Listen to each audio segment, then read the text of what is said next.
Assalamu alaikum warahmatullahi wabarakatuh.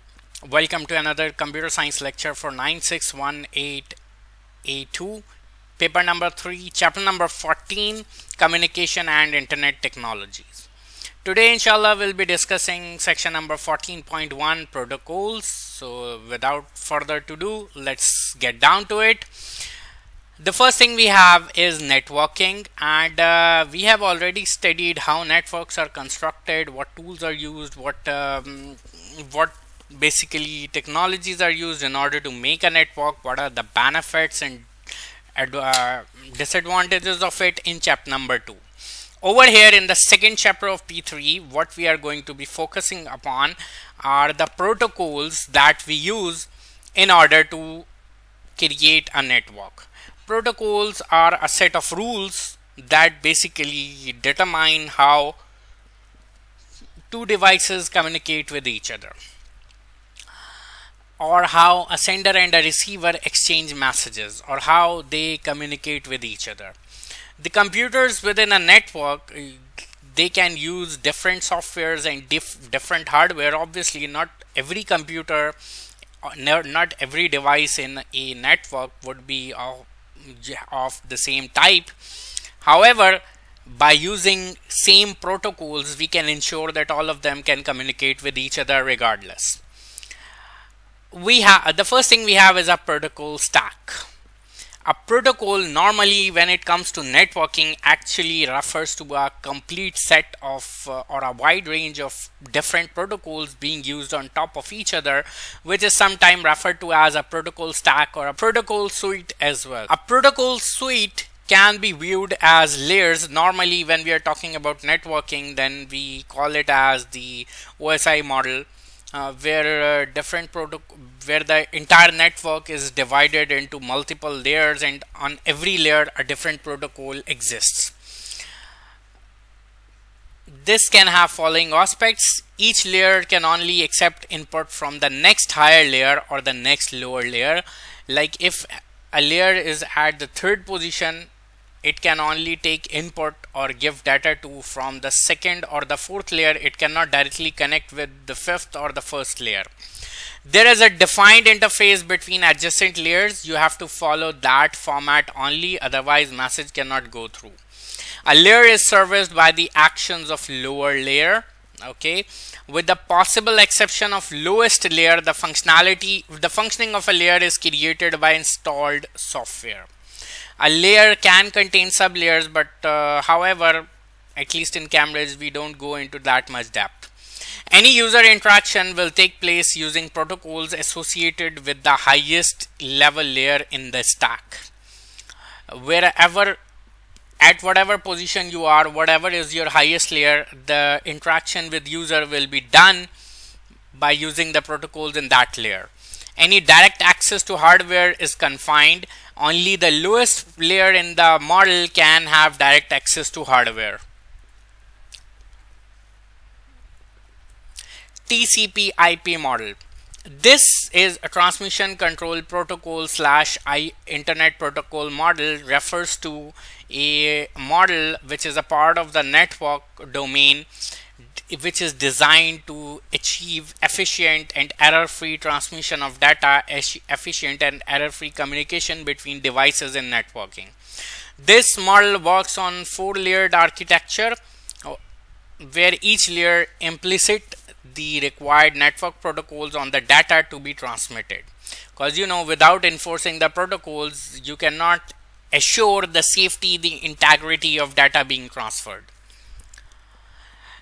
The TCP/IP model has the following layers that you should know about according to the Cambridge syllabus: the application layer, the transport layer, the internet layer, and the network access layer.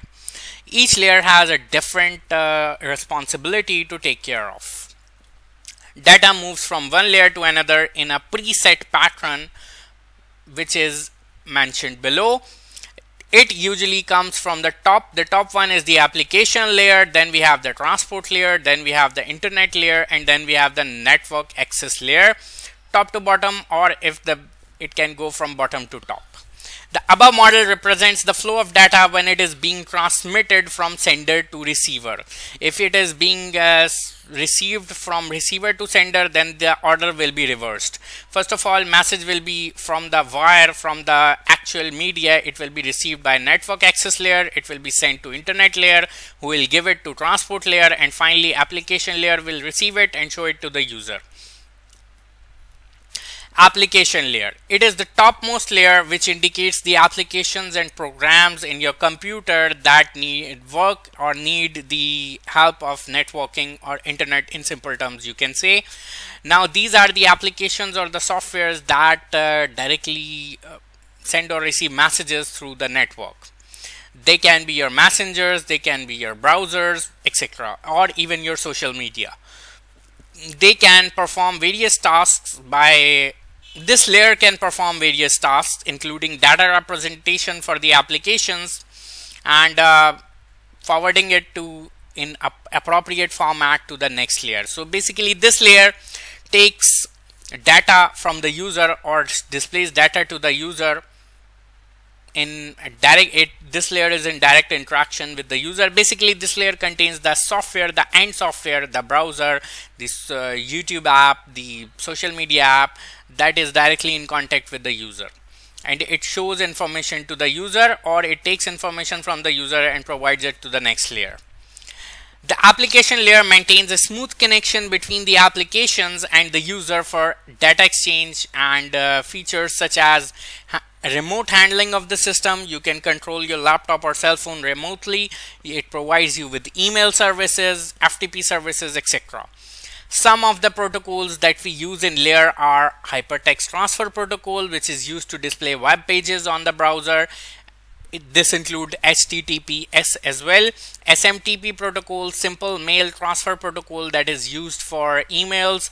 FTP File Transfer Protocol, which is used to quickly transfer larger files from your computer to a web server. POP3 or POP4 email, that is Post Office Protocol, that is again used for emails. IMAP, Internet Message Access Protocol, which is used for instant messaging and for emails as well. Domain Name System Protocol or DNS Protocol, that basically connects to a DNS server. RIP, Routing Information Protocol, that how message should be routed to the intended destination. SNMP, Simple Network Management Protocol, etc. Remember, before any message is sent, it is first broken into data packets which are sent and received by routers. When packets pass through different layers of TCP/IP, every layer adds their own header on top of it, or every layer kind of slightly changes the format of the data packet. In different layers, that's why they are referred to as different names as well. Frames at the data link layer, datagrams at the internet layer, and segments at the transport layer, whereas data packets in the application layer, like I've already mentioned. Next we have the transport layer. It is responsible for maintaining or establishing connection between the sender and the receiver. It also performs the task of dividing data from application layer into packets, which are then used to create sequences. So as you can see, basically over here, this is the transport layer. So often data packets are known as segments over here as well. It also performs the task of maintaining data to be transmitted without error. Error checking basically takes place over here, and controls the data flow rate, like at what speed you should be sending or receiving data. Because if your communication channel is very much crowded and you try to send a higher speed of data, it might become damaged. This layer uses two protocols: TCP, Transmission Control Protocol, for proper transmission of segments over whatever is your communication channel, whether it is copper based or it is fiber optic. It also establishes network connection between source and destination system. So basically how some of the routing takes place over here, like basically a well-defined path is established between the sender and the receiver in this layer, so the computer knows at what destination, at what IP address or MAC address the data has to be sent. As well as UDP, User Datagram Protocol, which identifies errors and does some other tasks during the transmission of information. It maintains various fields for data transmission, such as UDP makes sure what is the source port address, what is the port number of the source device through which message has to be sent, destination port address, through which port your computer has many ports. Ports are the, you can say, openings in your computer through which data can leave or enter your computer system, as well as total length. So it contains source port address, destination port address, then total length of the message or of the datagram or of the segment, whatever you want to call it, as well as checksum for error detection. Then we have the internet layer. After segments are created, they are passed on to the internet layer. It performs the task of controlling the transmission of data over the network modes, and it uses protocols related to various steps related to the transmission of data over the channel. So basically this is where your router gets involved. This layer performs many important functions, such as responsible for specifying the path. Routing happens over here, that through which path data will be sent. It is also responsible for providing IP addresses to the system for identifications.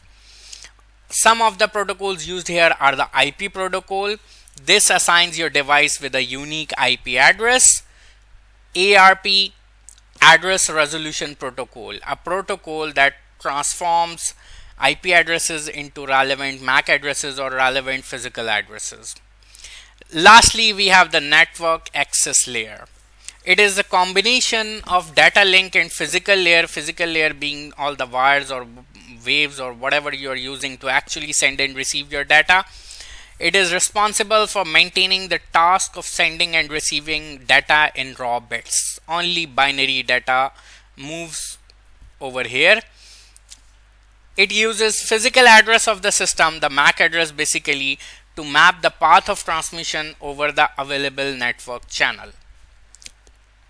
In Ethernet protocol stack, when we are talking about Ethernet, which is the oldest and the most popular LAN technology, it has some protocols. Ethernet, when working with TCP/IP, has uses the following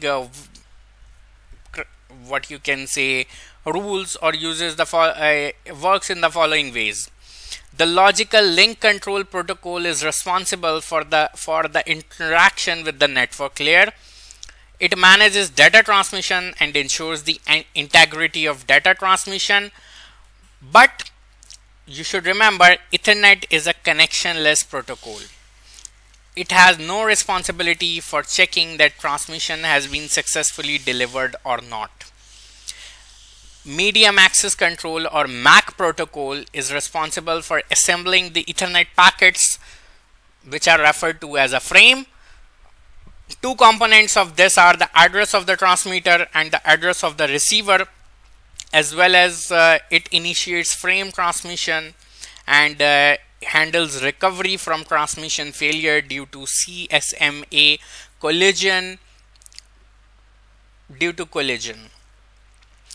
The physical coding sublayer, this is another protocol responsible for coding data ready for transmission or decoding data which is received, because data has to be sent and received in a coded format. It either receives a frame from the MAC protocol or send one to it so that it can then be sent across the network. The physical medium attachment, PMA, is responsible for signal transmitting and receiving. Ethernet protocol frame structure. This is what the Ethernet protocol frame structure looks like. It contains a 7 bytes, a preamble, an SFD. Preamble basically specifies the receiver that frame is coming. These are specific codes that tell readies the receiving device that you are about to receive a frame. Then we have the start of frame delimiter.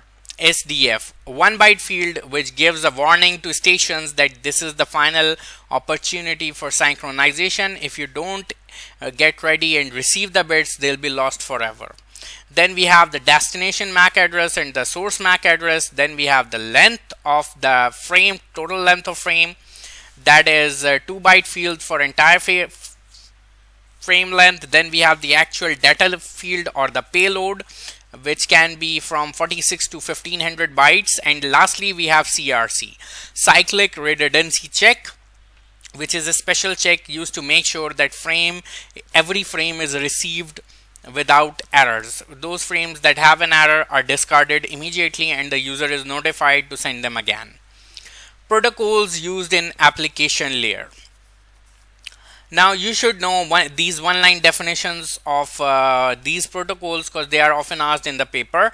HTTP, Hypertext Transfer Protocol, used for accessing information from websites. SMTP, Simple Mail Transfer Protocol, assigned the task of handling email related steps and issues. POP3 or POP4 handles the receiving of email. IMAP is used to receive emails as well, or sometimes instant messages. POP3 and POP4 does not keep the server and client in synchronization. That's the main difference between them. If emails are downloaded from the server on the recipient machine, they are deleted from the server, so which means you cannot access them anymore. Basically, if you have ever came across, there is a software which is included in Microsoft Office package by the name of Microsoft Outlook. If you have ever used that, so the software basically uses POP3 or POP4 email. POP4 is the latest version, downloads all the emails from your server and deletes them from your server, so your emails are only recorded or stored on your own laptop or on your own system, not on the third-party email server. However, that also means you would need your laptop or your computer, a specific computer, to access your emails.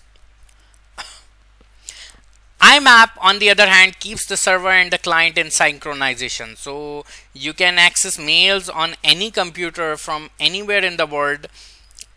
Only a copy of the email is downloaded, whereas the original remains same on the server. That's why you can open your Google account and check your email from your phone, from your tablet, as well as your laptop or computer. The only time when it is deleted is when, using one of the devices, you manually choose it to be deleted. Due to webmail being popular nowadays, IMAP and POP3, both of them kind of have been suspended. Very less services use them nowadays. The new standard nowadays is SMTP, Simple Mail Transfer Protocol, because almost everybody uses webmail like mail.google.com or any other web-based version of emails. This is used to transfer emails between email server. Like, for example, you use a Google email address, the person you're sending an email to, they use Yahoo, so the email will generate from Google server and reach Yahoo server, and for that it will use SMTP or IMAP. IMAP would basically be used for web-based email displaying, whereas SMTP will be used to transfer emails from one server to another server. FTP is a file transfer protocol that allows user to transfer files over the network channel very quickly. The files can be of any limit, no limitations. Domain name service protocol is used to convert a domain name written in English or a URL into its relevant IP address so that you can retrieve a web page. Next, we have RIP, routing information protocol, which is used to exchange routing information over an IP address by the routers. SNMP, Simple Network Management Protocol, is used when exchanging network management information between network devices and the network management, like between server and routers, between server and switches, between server and hubs.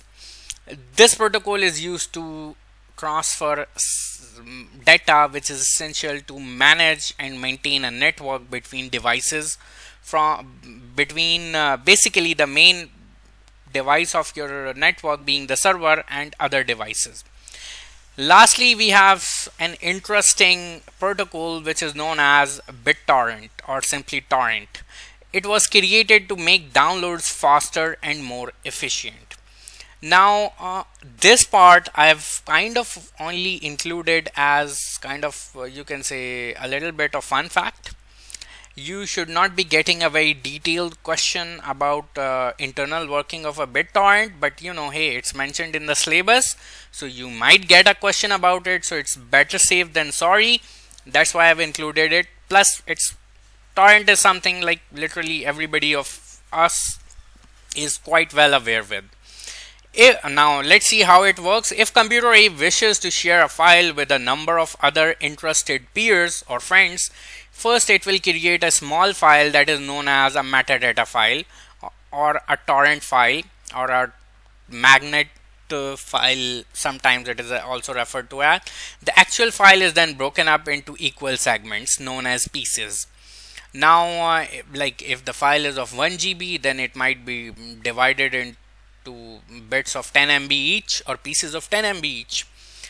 Peers who wish to download this file must first download the torrent so that they can know where are how many pieces are there in a file and where are they stored. Because the torrent have to connect to a tracker. Tracker is a central server that is providing those that contains information about all the computers connected to it, or basically you can say it contains information about where all the pieces of that file are located. Then each pair receives a piece of the file. They become a source for that piece or file.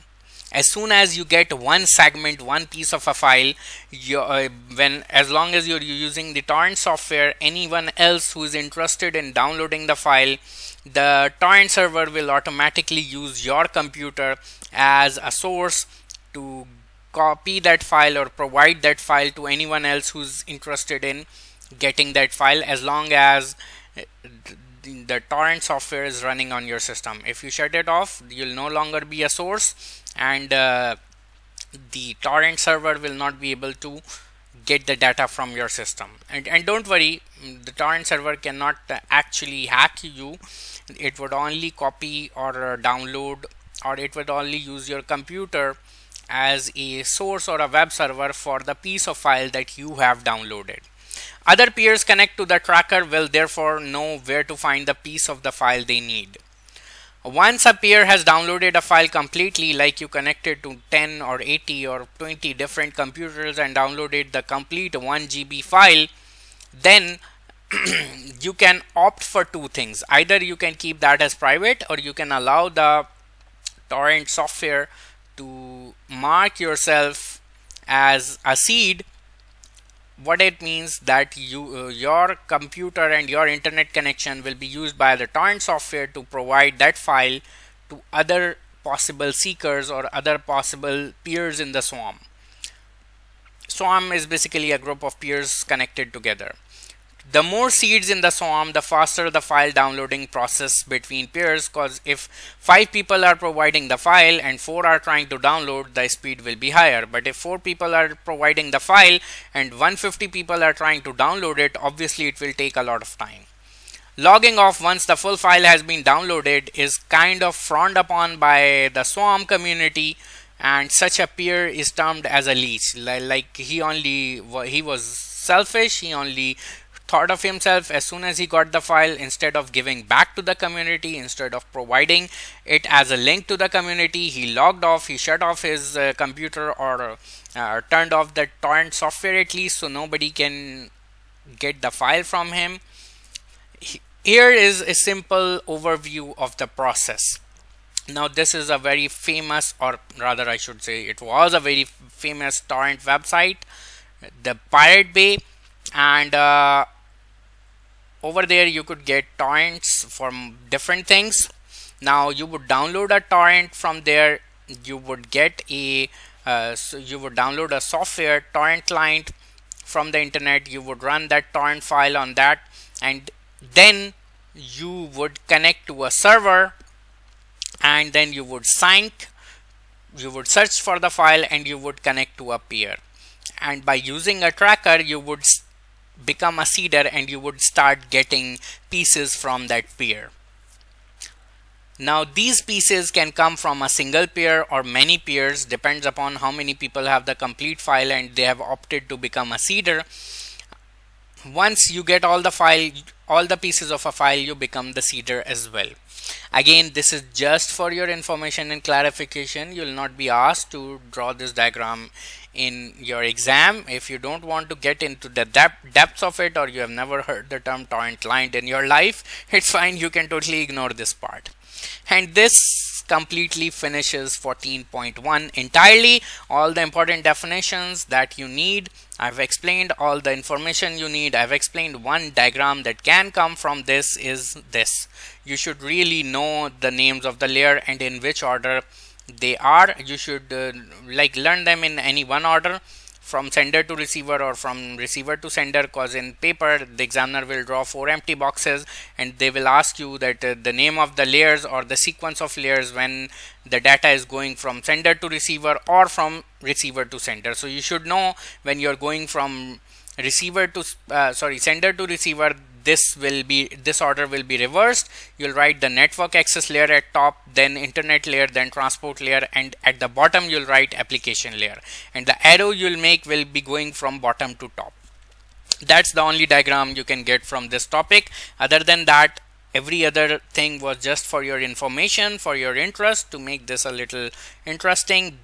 Most of this information is also kind of a general knowledge. You won't really be needing it to answer any of the questions, but hey, I like to provide a little out of the box information so that you are completely and absolutely fully prepared for your exam. So even if you get an out of the box question, you are able to handle it. Anyways, I'll see you guys in the next lecture, and we'll inshallah finish 14.2 in our next lecture. I'll see you guys. Till then, take care. Allah Hafiz.